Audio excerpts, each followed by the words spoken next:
Hello, my name is Justin McGolan, and today I'll be talking about racism, a deplorable principle to the world.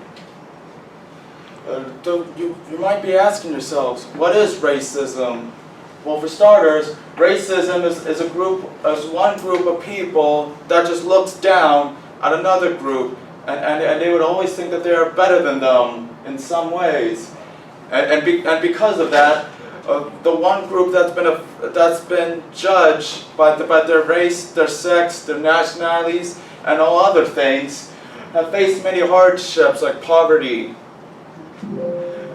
This topic matters to me because racism is everywhere, and it's spreading throughout the world for centuries. It's literally dividing our countries, and the nations are falling apart because of it. People should really care about this because no one deserves to be judged on their skin color, their sex, their nationalities, or any other traits in the world. Because no matter how different they are, they're the same. They're people just like us. Now the question is, how did it start? Well, let's just go back a couple of centuries ago. Back in the day, a lot of African Americans were forced into slavery, and they weren't considered people back then. But then, everything changed when the Civil War came, because slavery became a hot topic throughout the United States. The country was divided, and people were fighting to either end slavery or prevent from spreading, and the other side is basically fighting to spread throughout the world. The Civil War was over, and slavery was abolished by the 13th Amendment of the Constitution. But even after that, it is still not over.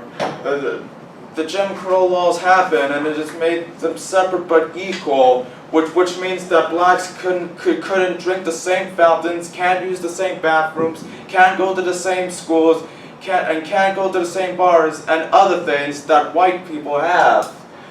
It eventually ended thanks to the civil rights, but racism was still around, and it has been for centuries.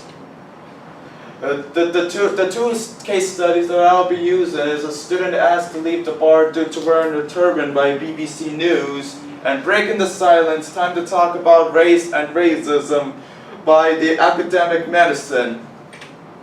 The two levels of analysis I'll be using.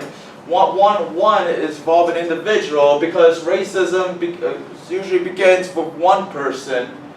The one who's been judged should start to do something in order to increase people in line in the fight to end racism.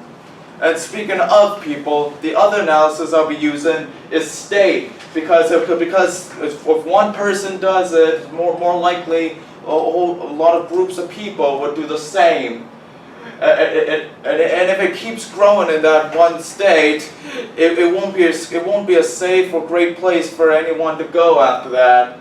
For groups that want the state to maintain neutrality and all that, they need to revolt and do whatever they can to end racism.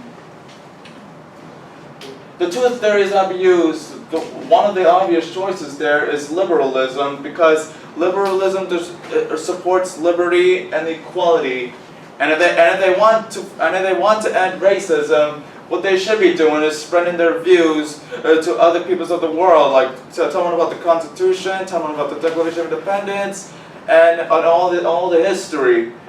And another theory that's used is social constructivism, because social constructivists believe that change is possible, and if they want to end racism, they would need to have others know that it is possible to change, and it is possible to stop racism at all costs. The role of globalization has many roles in this part. Globalization is known for interacting types of people from around the world.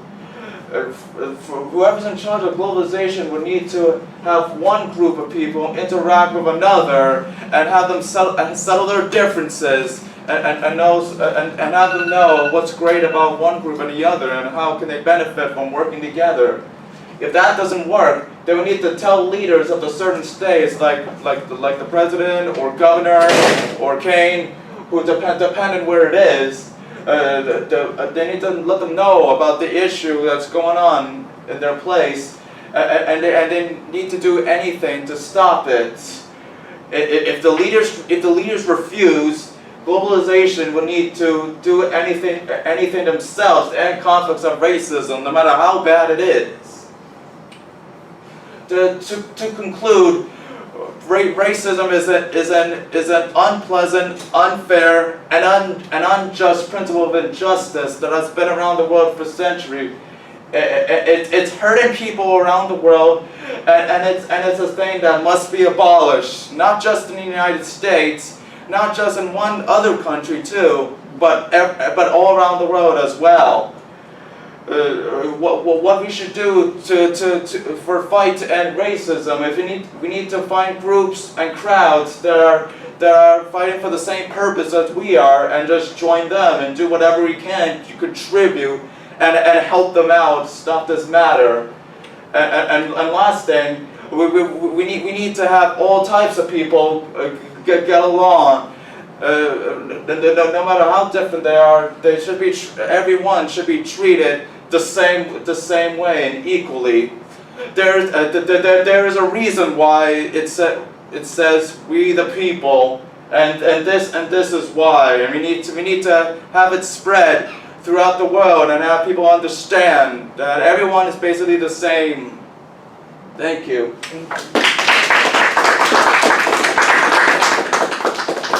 One.